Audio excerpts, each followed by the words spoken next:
When it comes to games based on comic book heroes, the bar's been set high. You can probably blame recent Batman games for that. And even though he can swing from freaking buildings, Spider-Man doesn't quite clear it in The Amazing Spider-Man. Even so, he doesn't, crash into a wall either.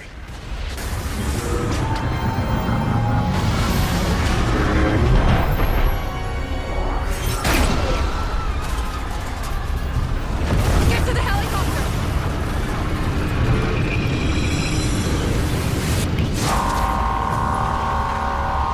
Just released in anticipation of the new movie, The Amazing Spider-Man is a game you're going to be all too familiar with. It's basically a standard 3D beat-em-up, very similar in structure to a lot of other games, and specifically, a lot of games based on movies. The team at Beanox wasn't particularly ambitious with its design, but it has added a few twists to this otherwise common gaming blueprint. The game is set in the immediate aftermath of the film.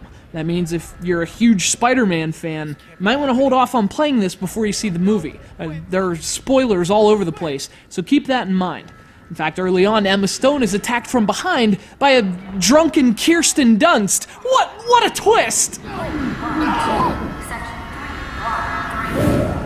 Anyway, here's the deal. You control Spider-Man through around 20 missions, the majority of which are spent beating on enemies. In terms of the gameplay, this is the same kind of button mashing you've done before. What makes it interesting is all the presentational flair. Spider-Man bounces between bad guys like a pinball. He jumps around like a luchador on a sugar high, and yes, he doesn't mean Hurricane Rana.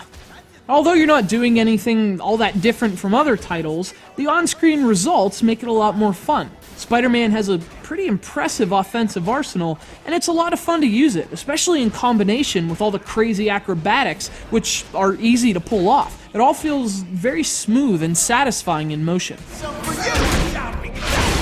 Of course, if you're more of a silent killer, that's cool too. In fact, the game lets you attack with both that flashy offense or with stealth. Spider-Man can crawl along the ceiling and hit an unsuspecting bad guy with a whole wad of fist web. That's as much fun as the showy stuff. Throw in the combos, which lead to signature moves, and you have an enjoyable combat system, despite the fact that it really isn't all that original or unique. But here's the thing with The Amazing Spider-Man. As much fun as it can be, it's a pretty average game overall. In fact, at times it's worse, especially when there are glitches and bugs and parts of the level that never appear. Obviously, nothing is perfect, not even Spider-Man.